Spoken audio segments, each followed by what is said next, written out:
नमस्कार, आप देख रहे हैं खबरों की दीवार सीजीवाल। मैं रुद्र अवस्थी। अभी हाल के दिनों में छत्तीसगढ़ सरकार ने एक महत्वपूर्ण फैसला लिया है कि धान के विकल्प के रूप में दलहन और तिलहन फसलों को प्रोत्साहन दिया जाएगा।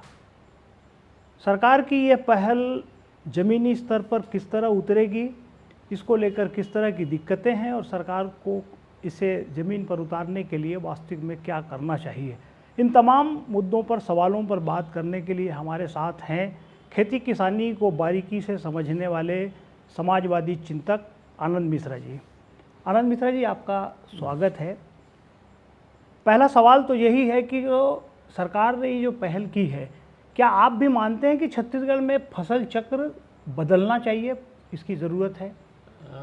फसल चक्र का मायने ये मैंने मेन क्रॉप ही नहीं बदलना होता है जी। फसल चक्र का एक तकनीकी तरीका ये है कि फसल के बाद दूसरी फसल कौन सी लेना है, यानी एक फसल के बाद दूसरी फसल कौन सी लेना है। और दूसरी बात ये है कि खेती में कुछ इलाके हैं जहाँ खेती होती है जिन धान्य उपजों की, तो वो आज से नहीं हो रही है, वो मेरे ख्याल से कई 100 बैक ईयर से हो रही है। तो वो तब होती है जब सारी जो जो परिस्थितियां हैं, भौगोलिक परिस्थितियां, जो उसका क्लाइमेटिक जोन और ये सारी जो चीज़ें होती हैं उसको छोड़ धीरे धीरे एक जोन बनता जाता है। तो धान की फसल यदि किसान लेता है यहाँ, तो इसीलिए नहीं लेता है कि किसी ने उसको प्रोत्साहित किया या किसी सरकार ने कहा या अंग्रेज़ों ने कहा या मराठों ने कहा तो अब तुम धान की फसल लो, नहीं। उन्होंने सेलेक्ट किया और सेलेक्ट में धान की फसल ली। जहाँ धान की फसल नहीं हो सकती है वहाँ कोदो कुटकी लेना शुरू किया है ना। तो ये एक मानवीय स्वभाव है और परिस्थितियाँ हैं, जिन परिस्थितियों के चलते कोई फसल जो है एक क्षेत्र विशेष में होती है। जैसे गेहूँ पंजाब में होता था, अभी भी होता है। अब कोई कहेगा कि अब उसका धान की भी फसल वहाँ होने लगी क्योंकि सिंचाई था। हमारे यहाँ एक सबसे बड़ी समस्या थी सिंचाई, सिंचित क्षेत्र था ही नहीं। अभी कुछ सिंचित क्षेत्र बढ़ा है और निजी स्रोतों से सिंचित क्षेत्र बढ़ा है, वरना पूरा असिंचित क्षेत्र था। मानसून पर निर्धारित पूरी अर्थव्यवस्था थी। तो यहाँ के खेत के जो बनावट हैं वो ऐसा था कि बरसात का जो पानी है, मानसून का पानी है, उसको कंजर्वेट करना, उसको रोकना और किस तरह उसका उपयोग करना। और इसलिए धान की खेती लोगों ने प्रिफर की होगी। और धान की खेती जो है उसमें एक सबसे बड़ी चीज़ ये है कि एडवर्स क्लाइमेटिक कंडीशन जो होती है, विपरीत आर्थिक परिस्थितियों में भी धान की फसल खड़ी रह जाती है, बच जाती है, कुछ न कुछ दे जाती है, चाहे वो सूखा हो चाहे बाढ़ हो, है ना। यदि थोड़ी सी भी धान निकली हुई है तो बाढ़ उतरता है, फिर धान हो जाता है। तो एक छत्तीसगढ़ में कहावत है कि धान को धन लक्ष्मी इसीलिए कहा जाता है क्योंकि यदि आपने उसको बोया है तो कुछ न कुछ वो दिख जाएगा। तो एक सबसे बड़ी जो चीज़ थी यहाँ, सबसे बड़ा जो था, एक तो क्षेत्र का असिंचित होना, दूसरा क्षेत्र पूरा जो क्षेत्र है वो मानसून से प्रभावित होता है। और मानसून के साथ साथ ये जो समुद्र से जो हवाएं आती हैं, माने ठंड के समय और गर्मी के समय, तो जो चक्रवात और ये सारे असर होते हैं, तो ये सारे असर को सह लेने की शक्ति धान के फसल में होती है, इसलिए यहाँ धान की फसल दी जाती है। और इसका विकल्प जो लोग कह रहे हैं तो उनके कई विचित्र वो होते हैं। जैसे अब एक मुझे ऐसा लगता है कि सरकार को धान खरीदी एक बड़ी समस्या हो रही है, तो उससे बचने के लिए भी ये कहा जा रहा है कि आप धान मत बोइए। अभी तो ये कहा जा रहा है कि आप धान नहीं बोएंगे तो 1 एकड़ में आपको 15,000 रुपये हम देंगे करके। जी नहीं, वही मैं कहना चाह रहा था हाँ। कि सरकार ने इसे अनिवार्य तो नहीं किया है अब तक, जो बात सामने आई है, और बल्कि वो कह रहे हैं कि हम प्रोत्साहन देंगे 15,000 रुपये प्रति एकड़, जो लोग अगर दूसरी फसलें लेंगे तो ये प्रोत्साहन राशि देने की पहल है। तो ऐसी स्थिति में ये ज़मीन पर उतर सकती है या उसमें दिक्कतें हैं? वो दिक्कतें हैं तो किस तरह की दिक्कतें होंगी? देखिए, एक दिक्कत ये है कि अल्टरनेटिव फसल में कौन सी फसल है, नंबर 1, यानी धान के जो खेत हैं यहाँ, जो उनकी बनावट है, उसमें धान के अलावा आप क्या ले सकते हैं। एक है, यदि आप सिंचाई का साधन करें तो कह सकते हैं आप गन्ने की खेती कर लीजिए, कर सकते हैं, कुछ लोग कर रहे हैं। तो गन्ने की खेती में भी वो समस्या आती है, यानी सबसे बड़ी चीज़ है मार्केटिंग का प्रॉब्लम। यानी हम एक अल्टरनेटिव फसल लेते हैं, तो अल्टरनेटिव फसल ले तो लेते हैं हम, पर उसका कोई मार्केटिंग इंफ्रास्ट्रक्चर नहीं है, तो हम उसको लेके कहाँ जाएं। अब देखिए, पिछले साल मैंने एक छोटे से एरिया में हल्दी की खेती की, बहुत अच्छी होती है हल्दी की खेती, करीब मुश्किल से 1 डिसमिल में 2.5 क्विंटल हो गया। अब बाजार में तो उसका भाव है हल्दी का जो भी है, पर मेरी जब हल्दी आग तैयार हुई थी उसको कोई खरीदने वाला नहीं था। वो लोग बोलते थे साहब इसको लेके हम क्या करेंगे, वो हम लोग बाहर से मंगा लेते हैं हल्दी। तो वो हल्दी अंत में मैं अपने जो मित्र हैं कृषि के इसमें काम करते हैं, उनको बोला यार तुम देखो इसको, तो वो बोले भैया इसको पानी में गर्म करवा के देखता हूँ, इसको अभी तक वो बिका नहीं। तो एक नंबर 1, नंबर 2, सोयाबीन की फसल यहाँ ली जा रही थी बहुत बड़ी मात्रा में। यहाँ 2 प्रकार की ज़मीनें थी, एक तो धान की ज़मीन थी और एक जिसको हम लोग कहते हैं फैलो लैंड, यानी भर्री ज़मीन थी, यानी वो धान के उसमें बॉन्डिंग नहीं होते थे और उतार चढ़ाव वाले जो ज़मीन होती थी, तो उसमें रबी की फसल या कोदो और अरहर की फसल लोग लेते हैं। तो वो उसकी जगह सोयाबीन आया, पर सोयाबीन के साथ दिक्कत ये है कि ये जो इरिटिक जो क्लाइमेटिक जोन है, अब में हम आ गए हैं उस क्षेत्र में, तो उसमें एक बार यदि वो अक्टूबर के महीने में पानी गिरा तो फिर जो सोयाबीन है वो जीरो हो जाता है, फिर उसको आप ना बेच सकते ना कुछ कर सकते।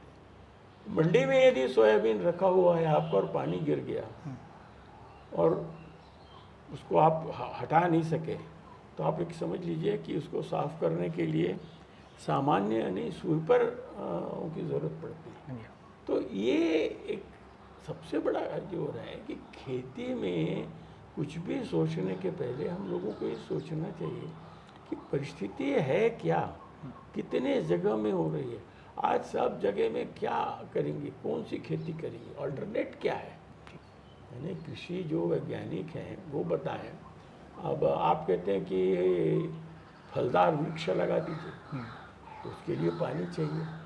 पानी के बाद वो जो मैं कहा कि हम एक मौसम के कारण जो 2006 से लगातार आ रहा है, और हम लोग जैसे तो 90 के दशक से कह रहे हैं कि हम लोग एक ऐसे क्लाइमेटिक जोन में फंसते जा रहे हैं कि जहाँ मौसम का जो बदलाव पूरी दुनिया में हो रहा है, उसका सबसे ज़्यादा प्रभाव जो होने वाला है वो छत्तीसगढ़ में है। 2006 में एक अंतर्राष्ट्रीय संस्था है, उसने रिपोर्ट दी थी, उसकी हर साल मीटिंग होती है, तो उसने रिपोर्ट दी थी 2006 में कि ये जो क्लाइमेट चेंज का जो सबसे ज़्यादा असर होने वाला है वो साउथ ईस्ट एशिया के इंडिया, सिलोन, बांग्लादेश और इससे लगा हुआ बर्मा के, इसमें सबसे ज़्यादा होगा।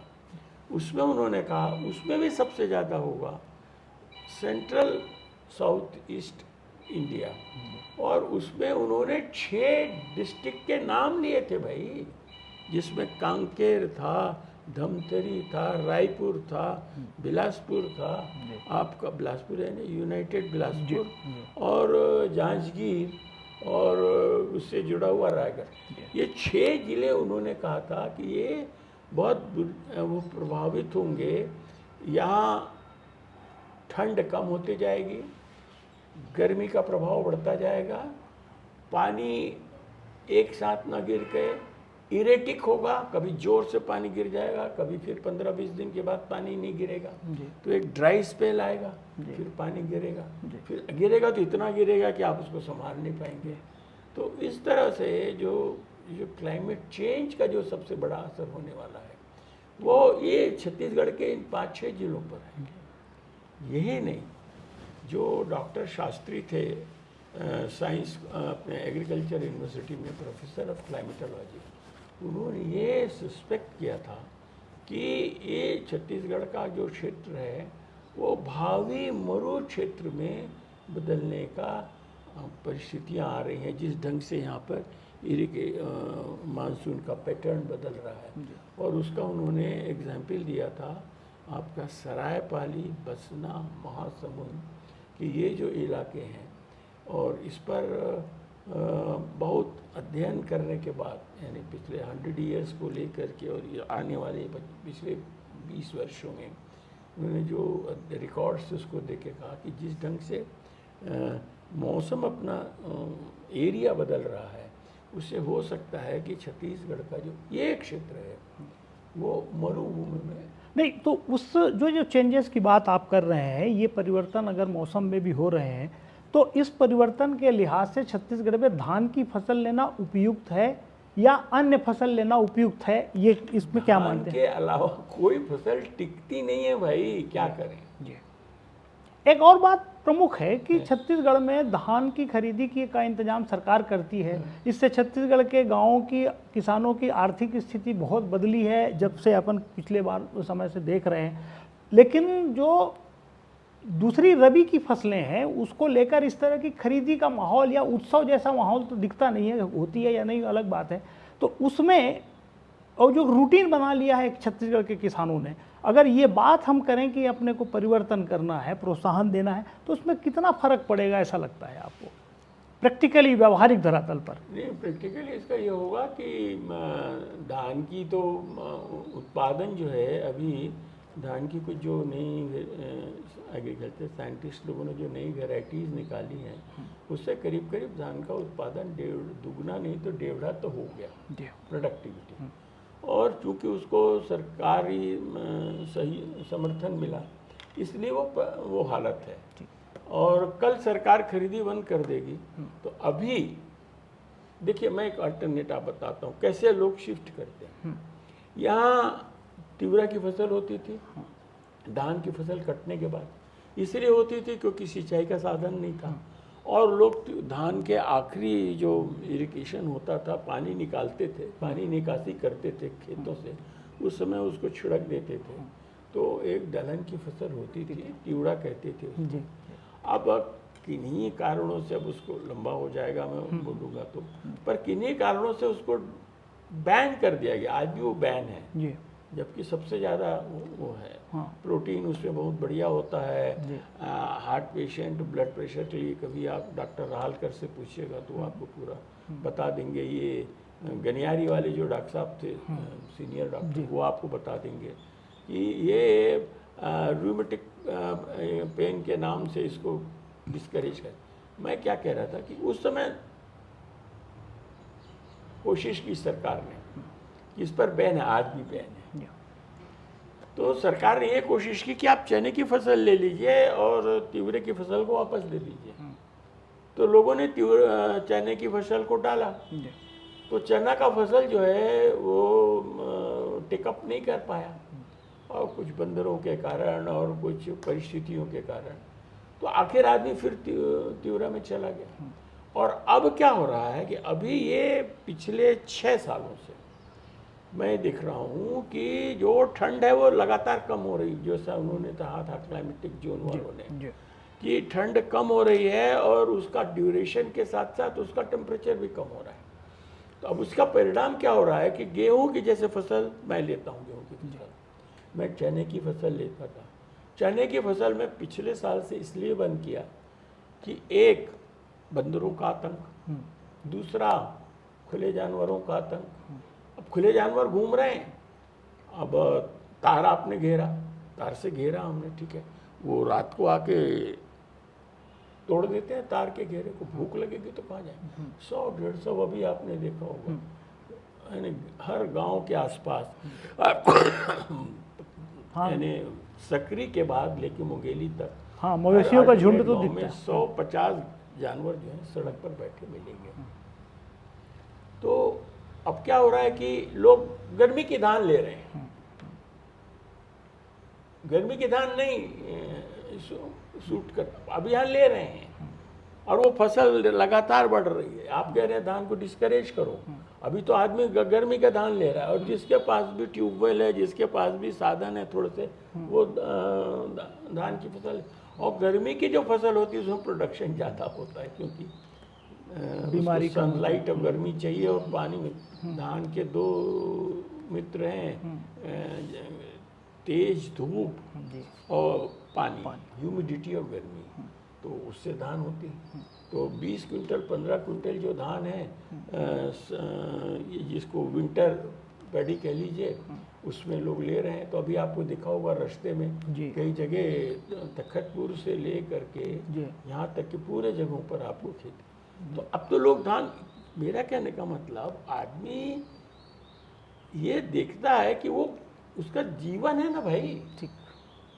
यानी खेती कोई महज वो फार्म हाउस वाली खेती नहीं है ना जी। कि मैं हफ्ते में 2 दिन आके खेती करता हूँ और उसमें आम के 100 पेड़ लगा लेता हूँ और फिर दुनिया भर में करता हूँ कि मैं 2 लाख का आम बेच दिया कर, है ना।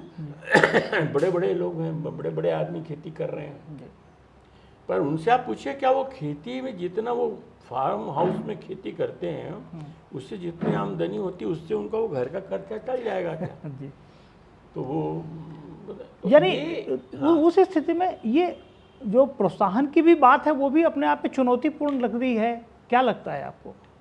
ये चुनौतीपूर्ण नहीं है, ये तो क्या होता है कि जो लोग खेती से जुड़े हुए, जो खेती को समझते नहीं है, मैं एक चीज़ स्पष्ट कह रहा हूँ, यहाँ का चाहे वो नेता हो चाहे ब्यूरोक्रेट हो, और ब्यूरोक्रेट ही ने बनाता है सारी योजनाएं, तो वो समझता है कि हम पैसे दे दें। भाई ये नौकरी थोड़ी है यार, खेती और नौकरी में अंतर है ना।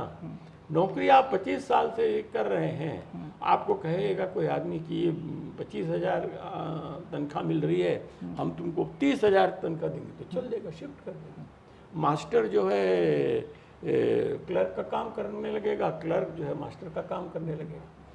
पर धान के खेती में वो तो उसका लिवलीहुड से जुड़ा हुआ है, लाइफ से जुड़ा हुआ है।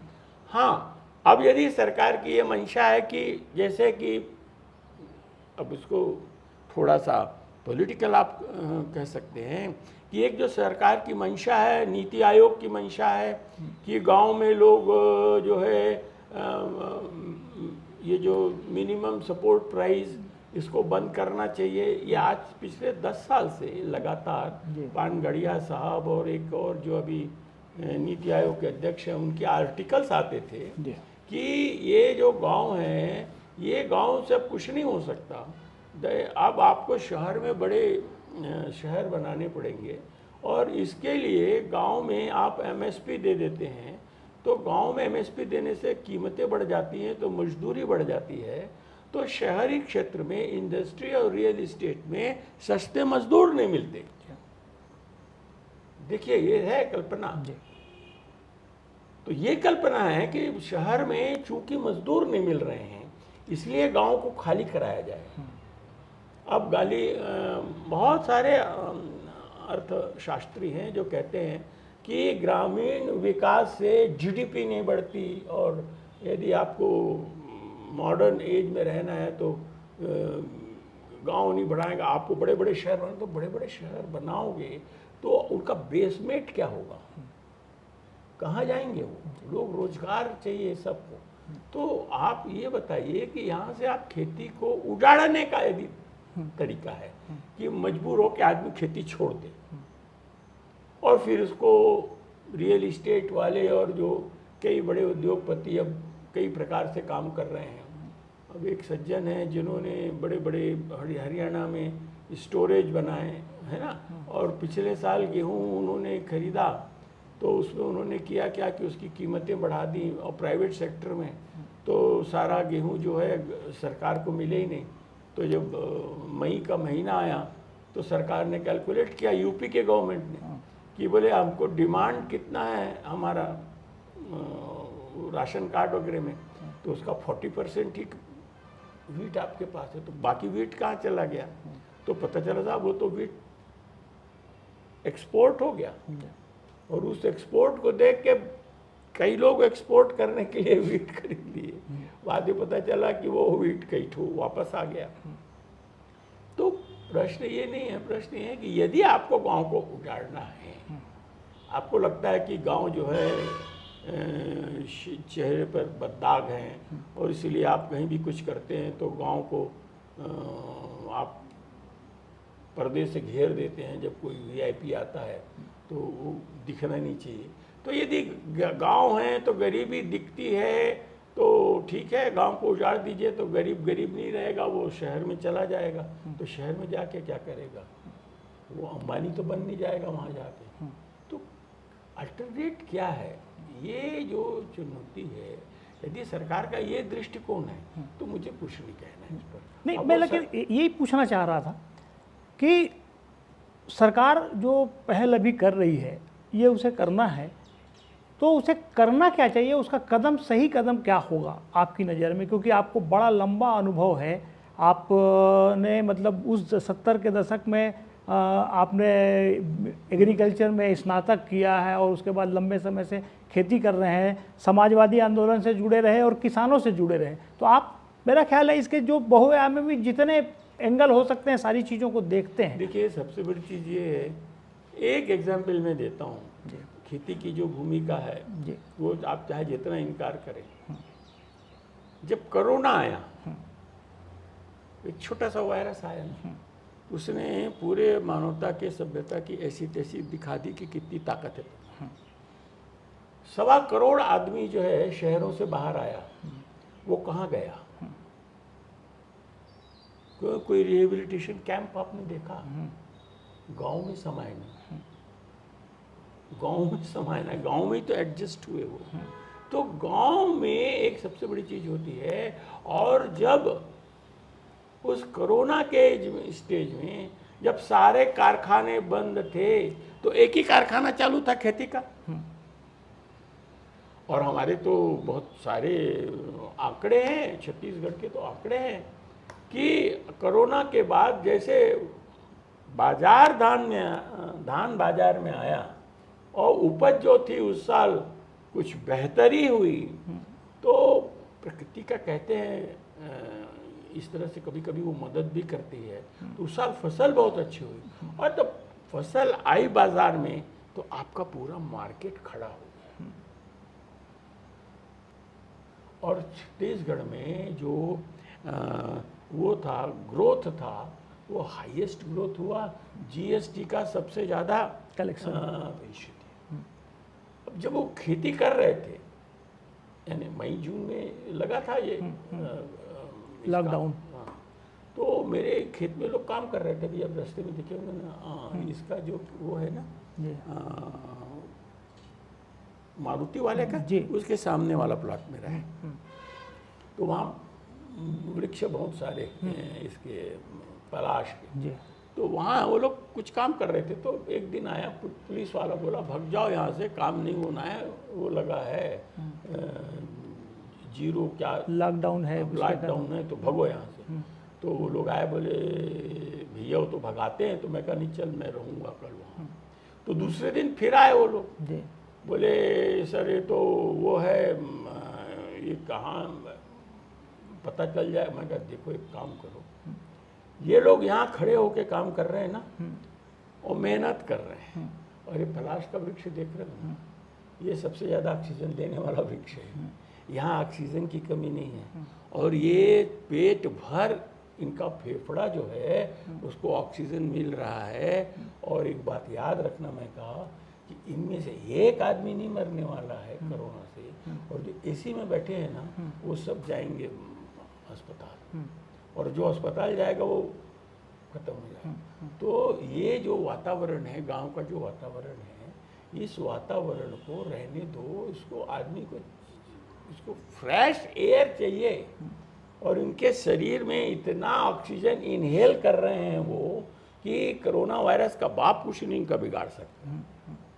तो हेल्दी है लंग्स हमारे, तो क्या कर लेगा कोरोना हमारा। तो ये जो सबसे बड़ी चीज़ है कि अर्थव्यवस्था के साथ साथ यहाँ की जो संस्कृति है, यहाँ का जो सारा काम है, यार हजारों साल से ये जो काम चल रहा है खेती का, वो क्यों चल रहा है भाई। यदि इतना प्रॉब्लम था तो तभी ना आदमी खेती छोड़ के और कुछ करने लगता। अरे शिकार छोड़ के खेती में आया तो खेती छोड़ के और कुछ करने लगता। तो पर अल्टरनेटिव क्या है। तो ये जो सरकार का वहम है, ये सरकार को कोशिश ये करनी चाहिए कि जो अल्टरनेटिव क्रॉप आप कह रहे हो, वो अल्टरनेटिव क्रॉप कहाँ हो रहा है और वो क्रॉप का अल्टरनेट क्या है, उसका मार्केट कहाँ रहेगा, आप बता दो।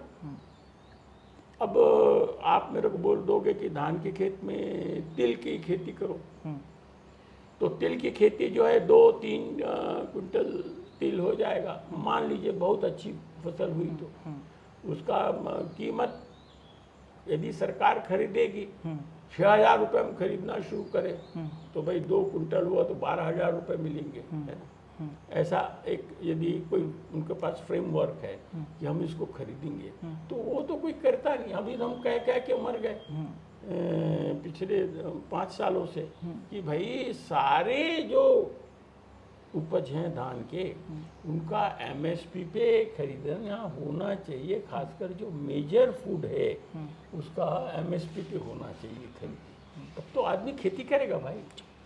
आप जीवन जीने लायक वेतन की बात करते हैं, है ना, तो किसान को जीवन जीने की वो नहीं, तो उसका साधन क्या है। आप उसको महीने की तनख्वाह देते हो क्या कि तुम खेती करते हो तो तुमको इतना पैसा मिला, तुम उसको वो बीमार पड़ेगा, वो रिटायर हो जाएगा तो क्या तुम उसको पेंशन मिलता है क्या। अब वो आजकल कुछ बूढ़े लोगों को, बुजुर्ग लोगों को 50-60 रुपए का पेंशन मिलता है, पर ऐसा पेंशन कहाँ है भाई। तो आप अल्टरनेट देखो ना, किया क्या जाए। किया ये जाए कि खेती को किस तरह से, यानी हमारे जो अनुसंधान के क्षेत्र हैं, वो अनुसंधान के क्षेत्र में हमको काम ये करना पड़ेगा कि हम वेराइटीज़ को ऐसी वेराइटीज़ करें कि जो ये क्लाइमेट जोन में चेंज हो रहा है, क्लाइमेट में उससे जो मौसम बदल रहा है उसको कैसे हमारे जो क्रॉप हैं वो सरवाइव करें। ये दुनिया में हुआ है, चाइना में उन लोगों ने किया है इस पर रिसर्च। हमारे यहाँ तो कोई रिसर्च होने नहीं है भाई, क्या करोगे। अब हमारे यहाँ देखो क्या तमाशे हैं। अब यूरिया पे लोग कहते हैं कि यूरिया नहीं मिलेगा, मुझे खेती करना है, अब मुझे आप 50 एकड़ में खेती करना है, आप कह रहे हैं भैया 25-20 बोरा यूरिया मिलेगा आपको। अब इसका कारण क्या है कि यूरिया एक अल्टरनेटिव नहीं, यूरिया का अल्टरनेटिव है जो अमोनियम सल्फेट खाद है, कैल्शियम अमोनियम सल्फेट खाद है, ये हैं बाजार में उपलब्ध हैं। आप कोऑपरेटिव सोसाइटीज़ में यूरिया के साथ इनको भी बेचिए और लोगों से कहिए भैया तुमको यूरिया कम दे रहे हैं तो इसके बदले में इसको ले जाओ। इसमें फ़ायदा यह है, अमोनियम सल्फेट में एक फ़ायदा होता है कि वो लीचिंग नहीं होता बहुत जल्दी, और ज़मीन में जाता है तो वो ज़मीन में रहता है, रुकता है, सस्टेन करता है, और उसके साथ सल्फर भी मिलता है। अब आपने पूरी यूरिया पर क्यों कर दिया। यूरिया अमोनियम सल्फेट बनता था भिलाई में, राजा नाम था उसका। अमोनियम सल्फेट बनता था राउरकेला में, सोना नाम था, राजा सोना नाम था। तो कहाँ गए वो फर्टिलाइजर, क्यों नहीं आप उसको किया। कोल से भी वो यूरिया बनता है, चाइना बनाता है यूरिया। चाइना हमसे ज़्यादा बड़ी खेती करता है और यूरिया भी हमसे ज़्यादा यानी प्रोडक्शन में है ज़्यादा, और यूरिया का उसका कंजम्पशन जो है यानी वो हमसे कम है। क्यों? क्योंकि वो ammonium sulphate, calcium ammonium nitrate, यानी कैल्शियम अमोनियम नाइट्रेट क्या है कि उसमें कैल्शियम भी है, और सबसे बड़ी चीज़ है कि धान जो अमोनिया जो फॉर्म है उसी फॉर्म में जो धान है वो एब्जॉर्ब करता है। जैसे नाइट्रेट कर दोगे तो नहीं करेगा, तो नाइट्रेट को कन्वर्ट करेगा और उसके बाद होगा। तो ये जो चीज़ें हैं हमने उसको वैज्ञानिक ढंग से किया होता। अब कोरबा का में कारखाना खुल रहा था, इंदिरा जी जैसे मजबूत महिला उनका उद्घाटन करके गई, सारा सामान आ गया, मजदूर आ गए, कर्मचारियों के क्वार्टर्स बन गए। फिर क्यों वो कारखाने बंद कर दिए गए? रामगुंडम में खोलकर उन्होंने कहा इस पर कास्ट ज़्यादा पड़ता है। तो उस समय आपको पेट्रोलियम में सस्ता मिल रहा था, क्योंकि वैश्विक परिस्थितियों पर है, तो पेट्रोलियम बहुत था लोगों के पास, तो आपको पेट्रोलियम सस्ता पड़ा। तो ये जो जितना प्लास्टिक का आप ये देख रहे हैं उद्यमता, ये पेट्रोलियम का तो है। तो वो यूरिया में शिफ्ट हो गए लोग। तो हमको तो क्या रेडीमेड मिलता है ना। हमारे यहाँ के तो उद्योगपति हैं, उनको कोई चीज़ अनुसंधान नहीं करना है।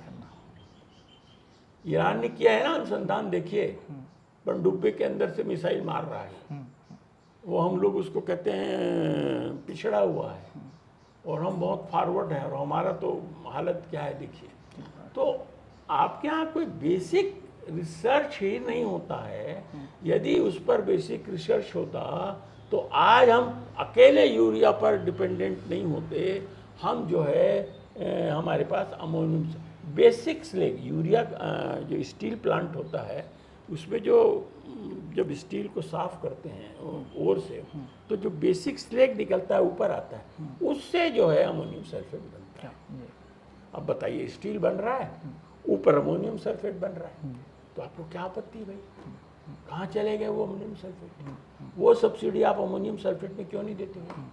मैं अभी भी सरकार से कह रहा हूँ, और मैं कह रहा हूँ आपसे कि अभी भी ये सरकार करे कि यूरिया के साथ, अब वो है क्या कि अब वो बाजार में मिल रहा है, अब वो 650, 700, 800 रुपये बोरी है। क्यों? क्योंकि उसको कोई आपने सहयोग दिया नहीं, तो वो अपने ढंग से प्राइवेट सेक्टर के लोग बना रहे हैं उसको। तो आप यदि उसको कोऑपरेटिव सोसाइटी से बेचना शुरू कर देंगे और लोगों से कहेंगे भाई देखिए आपको लोन मिल जाएगा, लोन मिलेगा तो लोग अमोनियम सल्फेट ले लेंगे। बोल अब आप बोलिएगा उनसे, देखो भाई आपको कितना अमोनियम नाइट्रोजन चाहिए, इतना नाइट्रोजन आपके लिए ज़रूरी है, तो यूरिया हम आपको इतना दे रहे हैं ना भाई साहब, तो इतना आप अमोनियम सल्फेट ले जाइए, और ये हम आपको सब्सिडी तो दे ही रहे हैं भाई, इंटरेस्ट फ्री जो है सब मिल रही सब्सिडी, तो आप इसको ले लीजिए। तो इस तरह से अभी भी समय, still we are not too late, अभी भी कर सकते हैं। अभी भी हम इसको कर सकते हैं कि ये जो अमोनियम सल्फेट बाजार में मुंगेली में है, अब यदि ये सोसाइटी में आ जाए और सोसाइटी में मिलने लगे तो उसको उसका भी मन रखेंगे ना। आप कहते हैं मेरे को पिछले साल 50 बोरी मिला था, इस साल मेरे को मैं 5 बोरी 10 बोरी आप दे के कह रहे हो, झुंझुना पकड़ा रहे हो, तो मैं ये बता तो सकूं उसको कि नहीं भैया देखो इतना अमोनिया यूरिया में आपके धान को इतनी ज़रूरत पड़ती है नाइट्रोजन की, तो यूरिया से आप इतना दे रहे हो, तो ये जो अमोनियम सल्फेट है, अमोनियम सल्फेट में 20% है, पर इसमें फ़ायदा ये है कि ये डालोगे तो लीच नहीं होता। यूरिया में क्या है कि यदि आप रखे हैं ना ऐसा, तो 1 साल में उसका 30% नाइट्रोजन उड़ जाता है, और डाले आप और तेज धूप कहीं पड़ गई तो उसका 10-20% तो यूरिया नाइट्रोजन उड़ जाता है। तो ये अमोनियम सल्फेट को हम कहें कि आप इसके साथ उपयोग करिए। देशी खाद के बारे में बोले, गौठान के बारे में बोले, गोबर देखिए यानी मजाक लोगों ने बना दिया है ना। और एक किसान का बेटा बात किया गोबर खरीदेंगे, तो मजाक करते थे गोबर खरीदेगी सरकार, और आज आप जाकर पता लगा के देखिए गांव में आदमी मैन्योर ढूंढ रहा है, और 2000 रुपये ट्राली में मैन्योर नहीं मिल रहा है। इन उसका भी इंतजाम सरकार को करना चाहिए। आनंद जी, आपने बहुत ही व्यवहारिक धरातल पर सरकार को वास्तविक में करना क्या चाहिए, बहुत सी बारीक बातें आपने बताई। आपने हमें समय दिया, इसके लिए बहुत बहुत धन्यवाद। समय आपका लिया, इसके लिए मैं आभारी हूँ कि आपने समय मुझको दिया। कौन सुनता है यार हमारी बातों को? नहीं नहीं, सबसे बड़ी बात यह है कि किसान की बात को सुनने वाला कोई आदमी ही नहीं है। और इशू जो है वो किसान के जो प्रॉब्लम है वो इशू है ही नहीं है। अब तो ऐसा हो गया है कि जो जैसा वो कभी उसका दोहा है ना तुलसीदास का, आँखी मुंदी ली हो सब तो सब तरफ देखी सब सही हो। तो आँख मूंद लीजिए सब तो सही हो आप जाएगा। सुखी हैं। हाँ हाँ, वो है ना कि भाई मैं सुखी था, सो रहा था, मैं सुखी था, सुखिया सब संसार, खावे और सोवे, और दुखिया दास कबीर है, जागे और रोए। तो जाग गए हाँ। तो तकलीफ में हो, और नहीं तो भैया जय जगत है, चलते रहिए, जय भगवान तीर्थ यात्रा करते रहिए।